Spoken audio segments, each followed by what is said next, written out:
Eso todo. Evangelio de Mateo capítulo 21, versículo 4. Dice la palabra: todo esto aconteció para que se cumpliese lo dicho por el profeta cuando dijo: decid a la hija de Sión, he aquí tu rey viene a ti, manso y sentado sobre una asna, sobre un pollino, hijo de animal de carga. El Evangelio no lo dice, pero el profeta es Zacarías. Él fue el que escribió eso, Zacarías. Y los discípulos fueron e hicieron como Jesús les mandó, y trajeron el asna y el pollino, y pusieron ellos sus mantos, y él se sentó encima. Y la multitud, que era muy numerosa, tendía sus manos en el camino, y otros cortaban ramas de los árboles y las tendían en el camino. Y la gente que iba delante y la que iba detrás aclamaba diciendo: Hosana al Hijo de David, bendito el que viene en el nombre del Señor, Hosana en las alturas. Y cuando entró él en Jerusalén, toda la ciudad se conmovió. Ahí está, hermanos. Esto sería el domingo anterior, ¿no? Comparándolo con esta Semana Santa. El Señor entró allí en un pollino. Había dos, una asna, el pollino. Él mandó a pedir eso.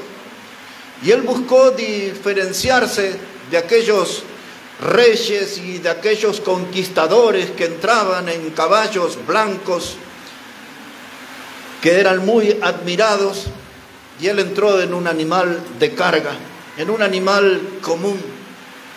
Y ahí empieza a aparecer la curiosidad en la gente, en la conducta humana. La gente mostró gran algarabía y cortaban ramas de los árboles y ponían manto a su paso, y todo aquello era de gran algarabía, y gritaban: Hosana, bendito quiere decir el que viene en el nombre del Señor. Y uno podría imaginar todas esas voces unidas, todo un gran coro dándole la bienvenida al Hijo de Dios, pero eran las mismas voces que algunas pocas horas después iban a gritar: crucifícale, crucifícale. Lo curioso de las conductas humanas, ¿no? Cómo la gente cambia en tan pocas horas. Pero aquí se inició, y aquí el Señor Jesucristo hace su entrada triunfal en Jerusalén.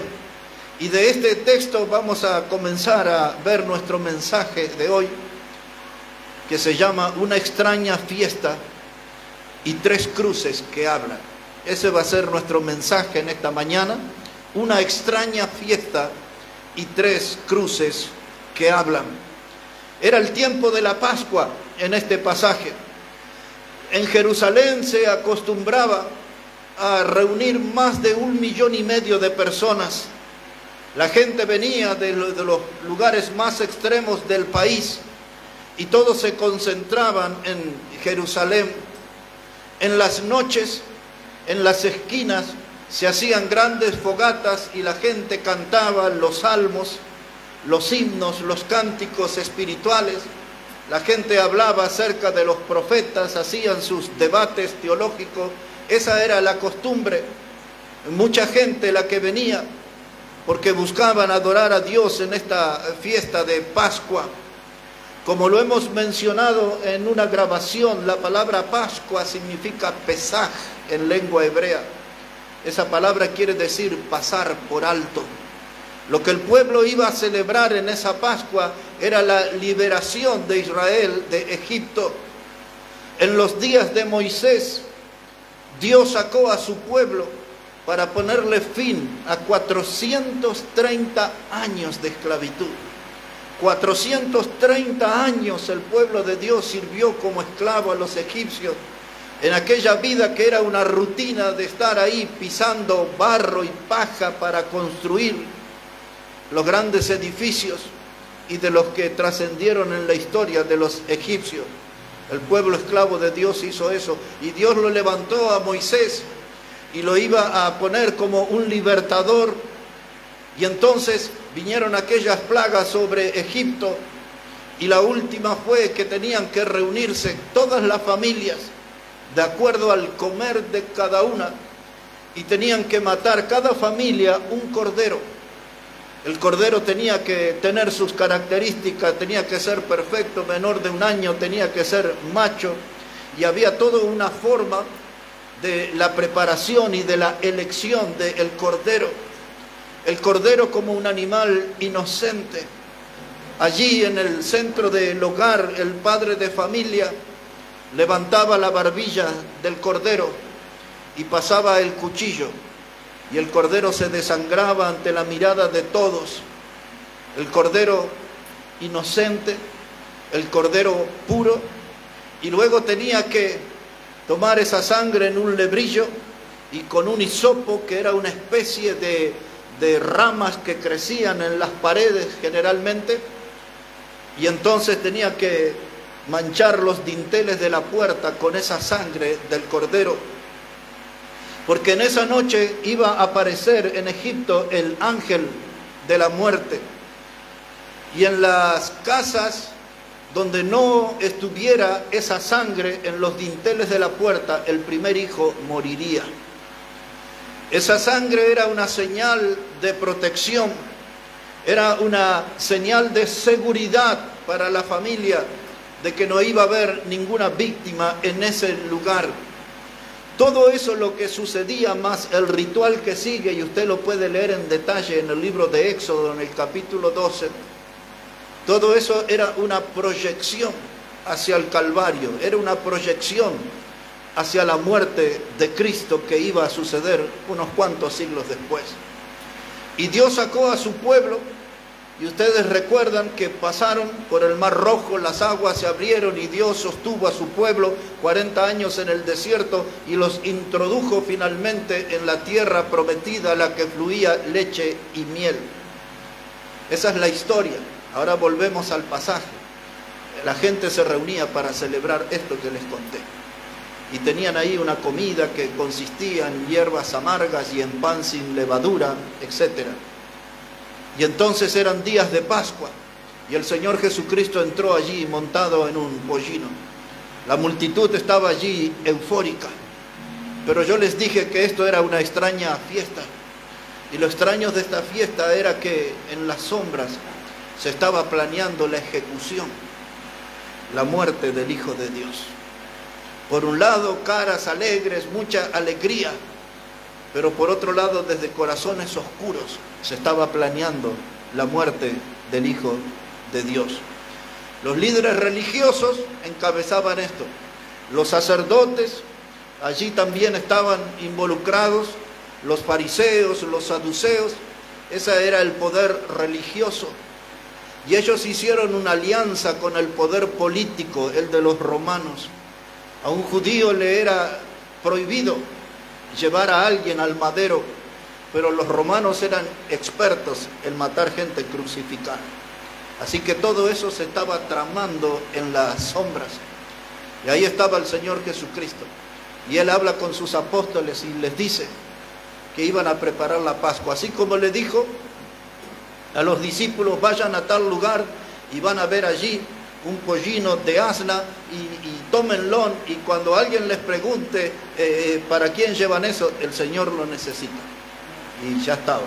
Y después le dijo a otros discípulos, vayan a tal lugar y van a encontrar una casa y díganle al dueño de esa casa que la necesitamos para celebrar la Pascua, el Señor la necesita.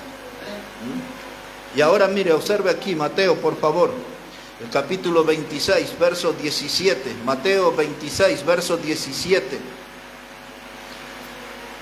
Dice la palabra de Dios, el primer día de fiesta de los panes sin levaduras, vinieron los discípulos a Jesús diciéndole, ¿dónde quieres que preparemos para que comas la Pascua?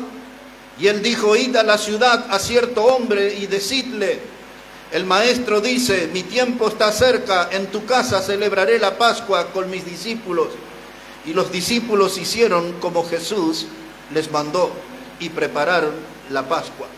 Esto es lo que les había comentado recién. Y luego que están allí en ese lugar, en esa casa, ahí Él empieza a dar los principios que nosotros utilizamos cuando celebramos la Santa Cena o la Cena del Señor.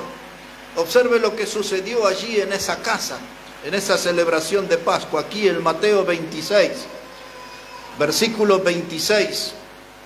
Dice la palabra: y mientras comían, tomó Jesús el pan y bendijo, y lo partió y dio a sus discípulos, y dijo: tomad, comed, esto es mi cuerpo. Ahora quiero señalar aquí un detalle. Cuando leímos en el anterior, el versículo 17 dice que era la fiesta de los panes sin levadura. Por eso cuando nosotros celebramos la cena del Señor, no usamos levadura ni el pan que se usa en la panadería, porque el pan sin levadura fue lo que hicieron en Egipto, porque no tenía tiempo para leudar, tenían que salir con rapidez, y eso era harina con agua y quizás aceite, y no tenía ningún otro ingrediente más. La levadura en la Biblia siempre es un símbolo de la presencia del pecado. Cuando celebramos la palabra del Señor no podemos usar ese pan, porque nuestro Señor era sin pecado, dice la Biblia. Avanzo aquí en la lectura, verso 27. Dice: y tomando la copa y habiendo dado gracia, les dio, diciendo: bebed de ella todos, porque es mi sangre del nuevo pacto, que por muchos es derramada para remisión de los pecados. Y os digo, desde ahora no beberé más de este fruto de la vid. Y ahora quiero que vea que la Biblia dice fruto de la vid, no dice vino. Por eso no usamos vino con alcohol en la cena. Dice fruto de la vid. Dice: hasta aquel día en que beba nuevo con vosotros en el reino de mi Padre. Y cuando hubieron cantado el himno, salieron al monte de los olivos. Así que, hermanos, participaron de la cena, comieron del pan, bebieron del fruto de la vid. Y ahora esa ceremonia tenía que terminar con alegría. Y dice la Biblia: y cantaron el himno. Y ya sabemos qué himno cantaron. Era el 118 de los salmos. Eso era lo que se acostumbraba a cantar, el Salmo 118. Le llamaban algo así como los himnos Jalel, Salmo Jalel. Y cantaron eso. Así que salieron con buen ánimo de esa reunión, de esa casa, y se fueron al monte de los olivos. Y allí fue cuando el Señor les dijo a ellos que se pusieran a orar a los discípulos: velad y orad para que no entréis en tentación. Y el Señor se apartó de ellos como a un tiro de piedra, a unos 40, 50 metros. Y fue allí donde Él se puso de rodillas y oró, y fue allí en ese lugar, en Getsemaní, el lugar donde Él sudó como grandes gotas de sangre. Ese Getsemaní es un huerto que forma parte del Monte de los Olivos. Es un huerto que está a 1 kilómetro del centro de la ciudad de Jerusalén. Allí estaban reunidos, y ese lugar era conocido también como el lugar del molino, porque había un molino que apretujaba las aceitunas para producir aceite. Y eso es donde el Hijo de Dios fue apretujado de tal manera en su alma que sudó grandes gotas de sangre. Yo quiero que tenga atención en esto, porque seguro usted nunca ha oído un mensaje que le cuente todo eso. Tenemos todos los pasajes sueltos a veces, pero estamos yendo paso a paso. ¿Cómo sucedió? Su entrada triunfal, la búsqueda del pollino. Estamos viendo el lugar donde iban a celebrar la Pascua, los principios que se establecieron allí, el pan y el jugo, el fruto de la vid, el salmo que se cantó, el tiempo de oración ahora en Getsemaní. Y ahí, estando en ese lugar, fue donde apareció Judas el Iscariote con una turba. Observe eso aquí, Mateo capítulo 26, verso 47.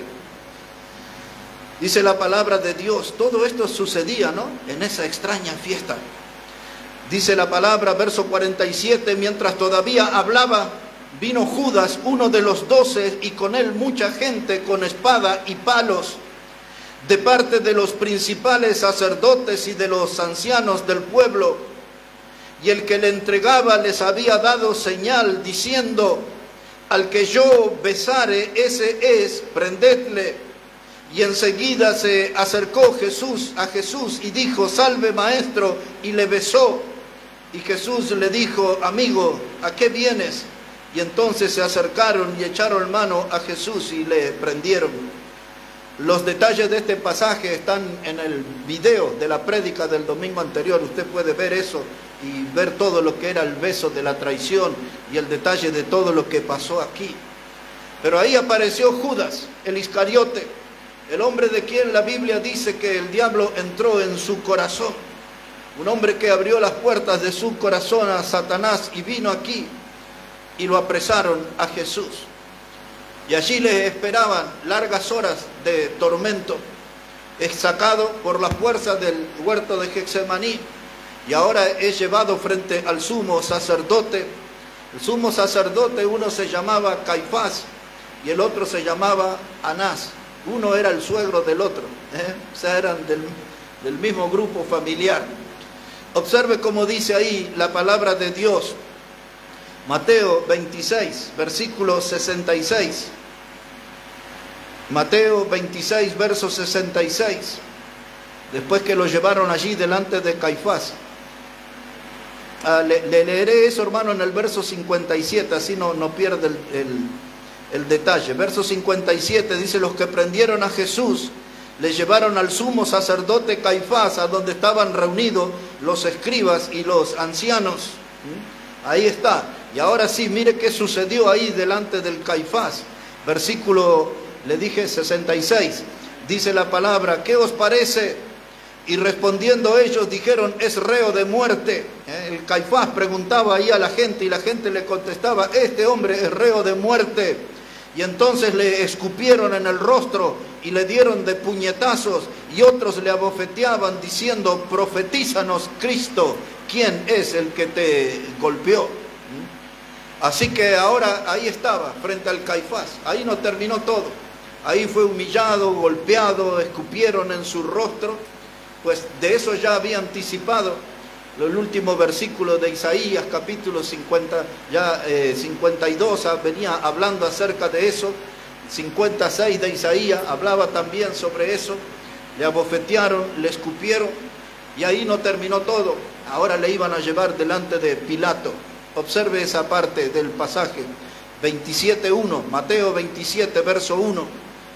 Venida la mañana, hermano, imaginan todas las horas que estaban, ¿no? Horas y horas y horas, más de un día, así, de un lugar a otro, desde el huerto delante del sumo sacerdote, después delante de Pilato, después los van a enviar delante de Herodes, todo aquello era tremendo. Dice Mateo 27:1, venida la mañana, todos los principales sacerdotes y los ancianos del pueblo entraron en consejo contra Jesús para entregarle a muerte. Ahí está la extraña fiesta que le hablé desde el comienzo. Mientras muchos celebraban y tenían euforia y algarabía, en las sombras todos estaban planeando la muerte. Dice la palabra de Dios allí que estaban entrando en consejo contra Jesús para entregarle a muerte. Y ahora le llevaron atado y le entregaron a Poncio Pilato, el gobernador. Hay una serie de detalles que quizás con los años nunca hemos reparado, pero ahora lo ataron, como un delincuente. Le llevaron a él delante de Pilato. Y luego viene todo aquello del lavado de manos de Pilato, los consejos que le dio la mujer de Pilato a él, que le dijo: no tengas nada que ver con este justo, porque he padecido mucho por causa de él en sueños. O sea que la mujer, en otras palabras, le estaba diciendo: no te metas en problema, este hombre es justo. Yo he tenido mis sueños y la verdad que no estoy tranquila, dice la señora. Y ahí es donde Pilato después, presionado por el pueblo y como todo político, busca el favor del pueblo, fue donde él lavó sus manos. Y luego el Señor Jesús va a Herodes. Y ahora dice acá la palabra, Mateo 27, verso 26.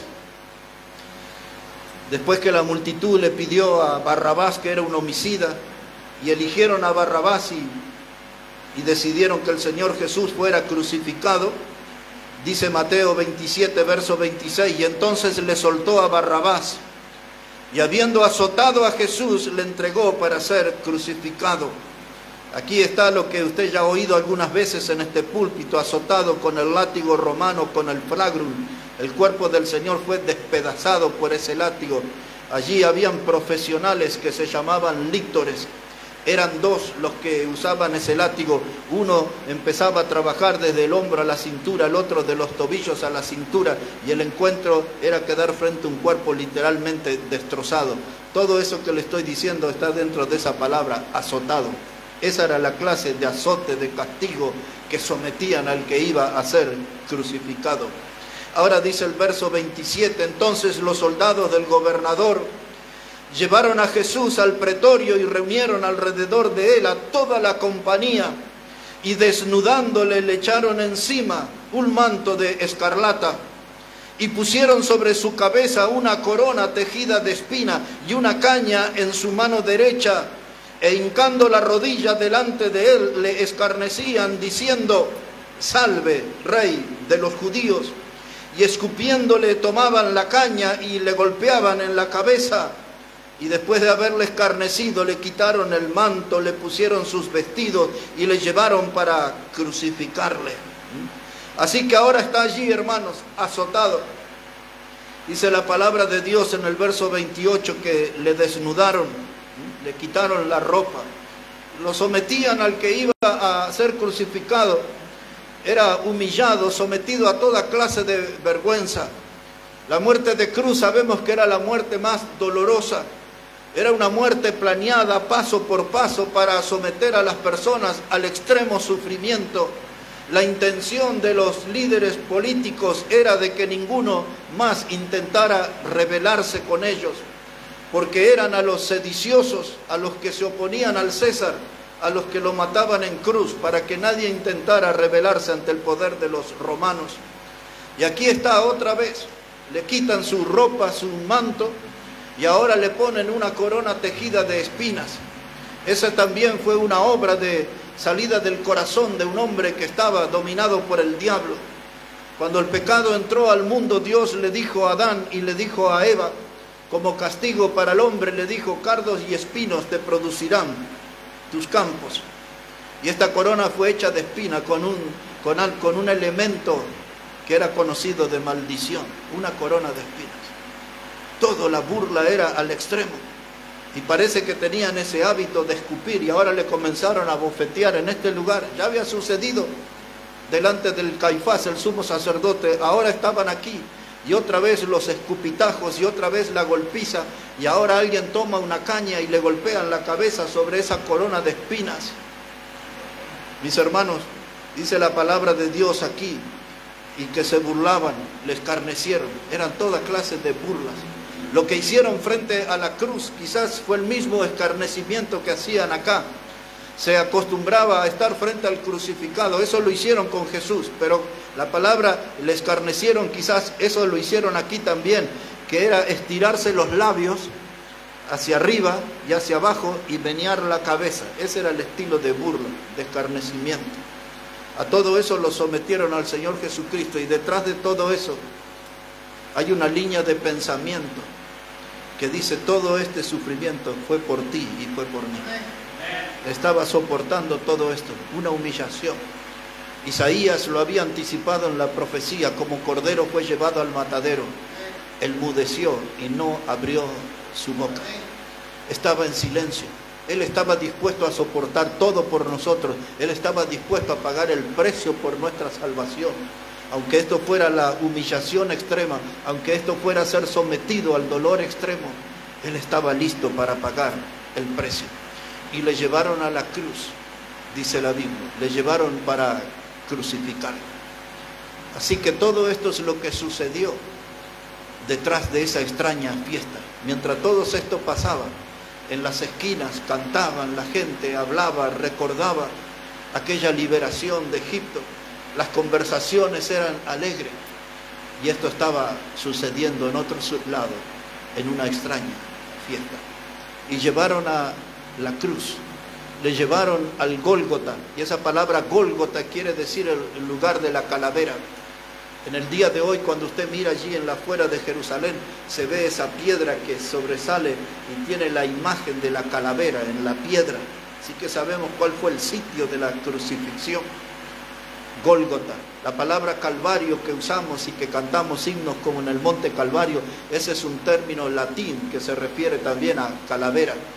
En el Monte Calvario estaba una cruz, en el monte de la calavera. Allí lo llevaron a nuestro Señor, no estaba solo. La Biblia dice que había dos con él, que eran homicidas, ladrones, Y eso es lo que decía el profeta Isaías, 700 años antes había profetizado que él iba a tener una muerte en medio de esta gente, de que eran delincuentes y homicidas. Aún también planearon ese detalle de juntarlo en su muerte con la peor gente. Y ahora ya estaban ahí en la cruz. Todo esto es la extraña fiesta. Y ahora déjenme hablarle unos minutos acerca de las 3 cruces que hablan. Porque esas 3 cruces que se levantaron ahí en el monte en Calvario no son mudas. Esas 3 cruces fueron levantadas hace 2000 años atrás. Y esas cruces en el día de hoy nos hablan. Y esas cruces tienen un mensaje en esta mañana para usted y para mí, para cada corazón aquí. Esas cruces todavía siguen hablando después de cada 3 años. Yo a veces digo, si uno se acercara en silencio a ese lugar, podría escuchar de que cada cruz tiene una expresión. Permítame llevarles ahora al Evangelio de Lucas. El Evangelio de Lucas, capítulo 23. Evangelio de Lucas, el capítulo 23. Y este es el tramo de la Escritura que vamos a analizar ya hasta el final de nuestro mensaje. Dice la palabra de Dios, ya estaban allí, en la cruz, ya estaban las 3 cruces, en el monte Calvario. Y ahora dice aquí Lucas 23, verso 39. Dice, y uno de los malhechores que estaban colgados le injuriaba diciendo, si tú eres el Cristo, sálvate a ti mismo y a nosotros. Y respondiendo el otro, le reprendió diciendo, ¿ni aún temes tú a Dios estando en la misma condenación? Nosotros a la verdad justamente padecemos porque recibimos lo que merecieron nuestros hechos, mas este ningún mal hizo. Y dijo a Jesús, acuérdate de mí cuando vengas en tu reino. Y entonces Jesús le dijo, de cierto te digo que hoy estarás conmigo en el paraíso. Ahora observe esas 3 cruces. Son 3 mensajes. Son cruces que no son mudas. Cuando usted mira una de esas cruces, escucha a un hombre que trata de burlarse de Jesús. Y le dice, si tú eres el Cristo, sálvate a ti mismo y a nosotros.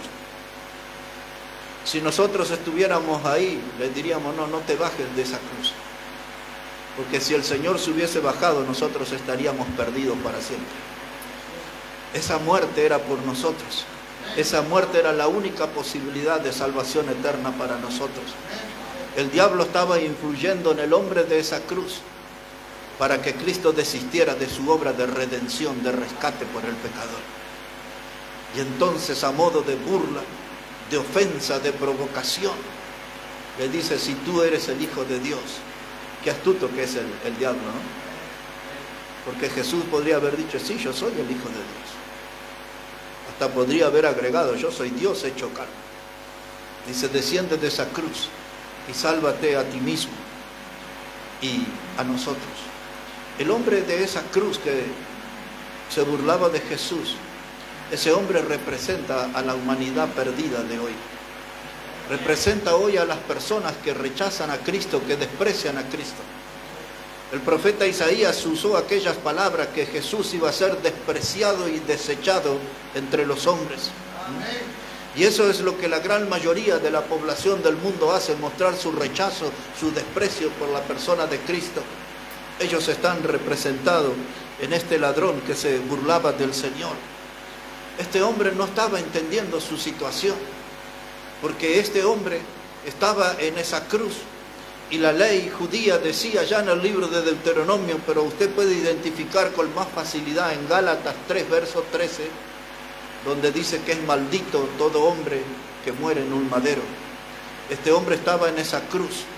Eso es lo que pretendieron, es que Jesús mostrarlo como un ser maldito, por eso lo pusieron en la cruz. Pero este ladrón estaba ahí en esa cruz y él estaba maldecido por la ley humana, maldito el hombre que muere en un madero. Pero ese hombre le esperaba algo peor, porque él iba a ser también castigado por la ley divina con el infierno eterno. La Biblia enseña, hermanos, de que los sanos no tienen necesidad de médicos, sino los enfermos. Y Jesús dijo: yo no he venido a buscar a justos, sino a pecadores, al arrepentimiento. Jesús es el médico divino. Él habla acerca de eso. Dice: los sanos no tienen necesidad de médico, pero todas las personas estamos enfermos, hermano. Es la enfermedad mortal del pecado que está instalada en nosotros. Y necesitamos ser sanos del pecado. Y el único remedio que hay para eso es la sangre preciosa de Jesucristo. Este hombre estaba allí afectado por la enfermedad mortal del pecado y tenía el remedio a su lado. Y en vez de apropiarse del remedio, intentaba burlarse, despreciándolo. Y ese día, ese hombre descendió de la cruz al infierno mismo, a las llamas eternas. Y hoy tanta gente abraza el fuego eterno del infierno por despreciar a Cristo, por rechazar a Cristo. El mensaje de esa cruz es un llamado de atención al pecador que todavía, aunque quizás no le quede mucho tiempo como a este hombre, pero él pudo haber sido salvo y rechazó la salvación. Dios en esta mañana llama al pecador para que venga al arrepentimiento. No es tiempo de burlarse de Dios. Es tiempo de encontrar en Cristo el refugio de salvación eterna. En cambio, la voz y el mensaje de la otra cruz es muy diferente. Obsérvelo otra vez conmigo. Dice aquí Lucas, el capítulo 23, versículo 40. Respondiendo el otro crucificado, ¿no?, le reprendió diciendo: ¿ni aún temes tú a Dios? Note las palabras, hermano. Ese hombre sí reconocía que Jesús era Dios. Él le dice: ¿ni aún temes tú a Dios estando en la misma condenación? Nosotros, a la verdad, justamente padecemos porque recibimos lo que merecieron nuestros hechos, mas este ningún mal hizo. Ese hombre estaba reconociendo que Jesús era Dios y estaba reconociendo que Jesús era santo. Dice: este hombre ningún mal hizo. Verso 42. Y dijo a Jesús: acuérdate de mí cuando vengas en tu reino. Esas palabras, hermano, son conmovedoras. Casi con el último aliento de vida, casi en el minuto final de vida, este hombre se aferró a la salvación. Dice: yo sé que tú eres Dios, yo sé que tú eres santo, yo sé que tú no has hecho ningún mal. Es más, el Evangelio no lo dice, pero casi lo podemos decir con certeza, que este hombre estaba diciendo: yo vi cuando te abofetearon, yo vi cuando te escupieron, yo vi cuando te dieron con el látigo y despedazaron tu cuerpo, yo vi todo tu sufrimiento. Este hombre estaba sabiendo todo eso porque él estaba en la misma escena, en el mismo lugar. Él lo vio todo. Y ahora, en otras palabras, él le está diciendo a Jesús: tú eres mi única esperanza, tú eres mi única posibilidad de que yo sea salvo. Y entonces él le está diciendo: yo creo en ti, Jesús, acuérdate tú de mí cuando vengas en tu reino. Quiero ser salvo, necesito ser salvo. Estoy cara a cara con la muerte, estoy a la puerta de la muerte, necesito ser salvo. Acuérdate de mí cuando vengas en tu reino. Y Jesús le dijo: ciertamente, hoy estarás conmigo en el paraíso. Le está diciendo, en otras palabras: no tenga ningún temor, porque este baja de la cruz al infierno, pero tú bajas de esta cruz para entrar al paraíso, a la eternidad. Hoy estarás conmigo. No estarás solo en ese lugar. Dice Jesús: hoy estarás conmigo en el paraíso. Y hermanos, cuando parece que todo está perdido, que la salvación se manifieste de esta forma, en esas palabras de Jesús, en esa promesa maravillosa: estarás conmigo en el paraíso. Hay salvación para el pecador. Hasta el último momento, el que puede arrepentirse de sus pecados, hay salvación. Hay una sangre poderosa, preciosa, que fue derramada en favor del pecador. Y ahora la cruz del centro también tiene un mensaje. Observe como dice aquí Lucas 23, verso 34. Este es el mensaje de la cruz del centro. Y Jesús decía: Padre, perdónalos, porque no saben lo que hacen. ¿Cuántas cosas hemos hecho que hemos ofendido a un Dios que es santo? ¿Cuántas veces hemos nosotros echado tierra sobre el nombre de Dios? ¿Cuántas veces hasta quizás hemos insultado a Dios? Pero ahí hay una voz de amor y hay una voz de perdón y hay una voz que llama a la salvación. Es la voz de Jesús. Esa voz sale de la cruz del centro. El mensaje que da la cruz del centro es: Padre, perdónalos, porque no saben lo que hacen. Y este mundo está lleno de pecadores, gente blasfema, gente que ha abrazado lo peor de esta vida y que ha hecho actos de los más vergonzosos. Pero hay una voz que todavía le llama al arrepentimiento. Es la voz de la salvación. Allí dice la palabra: los hombres estos murieron y Jesús también murió. Observe verso 46. Dice la palabra: y entonces Jesús, clamando a gran voz, dijo: Padre, en tus manos encomiendo mi espíritu. Y habiendo dicho esto, expiró. Y cuando el centurión vio lo que había acontecido, dio gloria a Dios, diciendo: verdaderamente este hombre era justo. Y toda la multitud de los que estaban presentes en este espectáculo, viendo lo que había acontecido, se volvían golpeándose el pecho. Pero todos sus conocidos y las mujeres que le habían seguido desde Galilea estaban lejos mirando estas cosas. Dice la palabra en el verso 46: en su último clamor Jesús dijo: Padre, en tus manos encomiendo mi espíritu. ¿Y qué mejor lugar podemos encontrar nosotros en esta mañana que en las manos de Dios? Y entonces la pregunta que se impone es: ¿está usted seguro de que está en las manos de Dios? Porque para estar en ese lugar necesita tener a Jesucristo como el Salvador. Las manos de Dios son el refugio eterno. Pero sabemos que hay un solo modo de llegar al Padre, y este es por Cristo. Por eso Él dijo esas palabras. Dijo Jesús: yo soy el camino, la verdad y la vida, y nadie viene al Padre si no es por mí.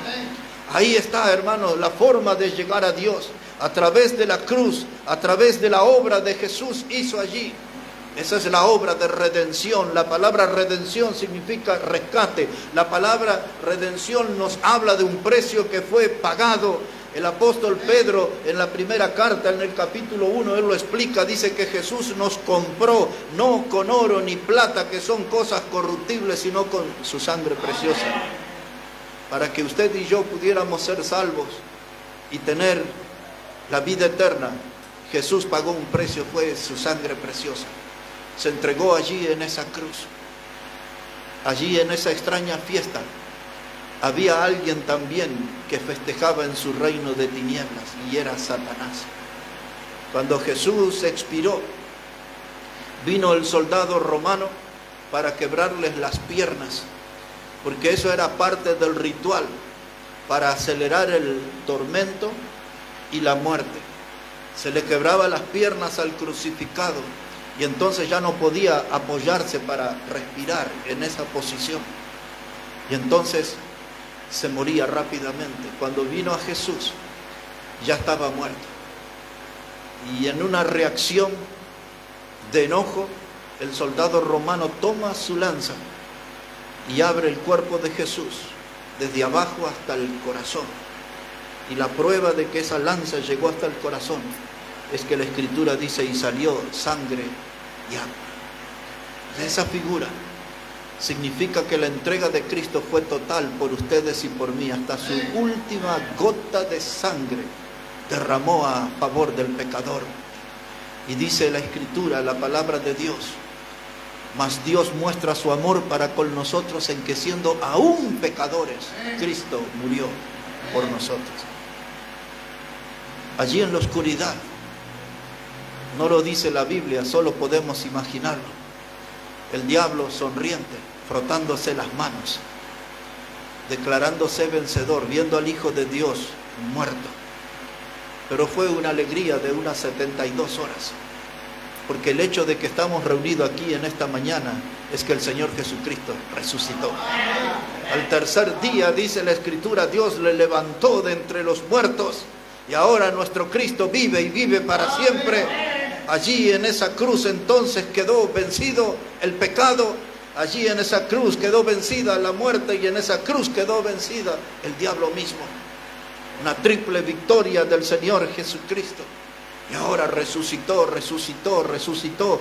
Y eso es lo que a nosotros nos mueve, porque venimos a la casa de Dios cada semana, no para encontrarnos con un Cristo muerto, sino con el Cristo vivo, resucitado, con el Cristo triunfante. Con Él tenemos comunión. No adoramos a un ídolo muerto, adoramos al Cristo que vive y que vive para siempre.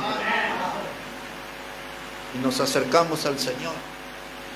Y la pregunta final es, ¿y usted ya lo conoce al Señor? ¿Tiene plena certeza de que Él es su Salvador? ¿Él está en su vida? ¿Es Jesús un habitante de su vida como prueba de que usted es salvo y heredero de la vida eterna? Ahí está, una semana entera que comenzó con una entrada en un pollino en Jerusalén. Dice la Biblia que cuando Jesús vio Jerusalén, lloró sobre ella y dijo aquellas palabras: Jerusalén, Jerusalén, que matas a los profetas. ¿Cuántas veces quise reunir como la gallina reúne a sus polluelos? Y hoy también el Señor quiere reunir a otros, pero hay corazones duros, hay corazones que se cierran, que no quieren darle un lugar a Él en su vida. Él fue adelante, celebró la Pascua, recordó el poder de Dios en la liberación de Israel, instaló allí los principios que usamos en la cena, el pan, el jugo de la vid. Y allí Él también, hermanos, estuvo en Getsemaní y sufrió la traición. Algunos aquí a veces sufren quizás porque un hermano no me saluda, porque no me visita, porque no se acuerdan de mí, tantas cosas. El Señor sufrió la traición de alguien que compartía la mesa con Él por 3 años y medio. Cada día estuvo el Iscariote junto a Él. Y el Señor sintió, experimentó el dolor de la traición. Era parte de los dolores que decía Isaías: varón de dolores, experimentado en quebranto.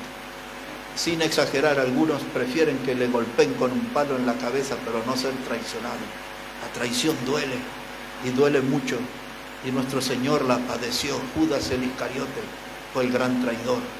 Humillado, abofeteado, escupido, despojado de sus vestimentas, torturado bajo el látigo romano, puesto en la cruz.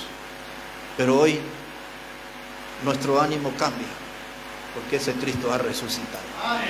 Es el triunfante Hijo de Dios que hizo esta promesa: donde yo estaré, vosotros también estaréis. Pero necesitamos tenerlo a Él como nuestro Salvador. Y este es un momento para una doble decisión. En primer lugar, aquí o aquellos que nos van a escuchar desde lejos, deberían decidir por abrir las puertas de su vida y creer en Jesucristo como el Salvador. Él es el único perdonador de pecado, Él es el único dador de la vida eterna. Eso es una decisión que nadie debe demorar. Si yo reconozco mi condición de pecador, debo buscar a Jesús y pedirle que Él venga y sea mi Salvador, asegurarme el lugar eterno, asegurarme en Cristo el refugio eterno. Pero también el mensaje de esta mañana sirve para un recordatorio de todo lo que nuestro Señor vino a hacer, todo lo que Él padeció por nosotros. Y esto nos desafía a no tener un cristianismo tan tibio, a no tener un cristianismo tan superficial. La entrega de Él fue total. Deberíamos entregarnos por Cristo en el servicio. No debe haber nada, ni una migaja de Judas en nuestra vida de traición. Deberíamos ser fiel al Señor. La vida nos golpea de muchas maneras. El fracaso nos pisa los talones constantemente, muchas veces nos abraza, nos lastima. Las fallas, los dolores que padecemos en esta vida nos llevan a veces a enojarnos con Dios, a rebelarnos con Dios. Pero Dios siempre es fiel. Nosotros hemos fallado, hemos tomado malas decisiones en nuestra vida. Nos hemos lastimado inútilmente por no aceptar la guía del Señor. Hemos mordido el polvo de la derrota una vez y otra vez.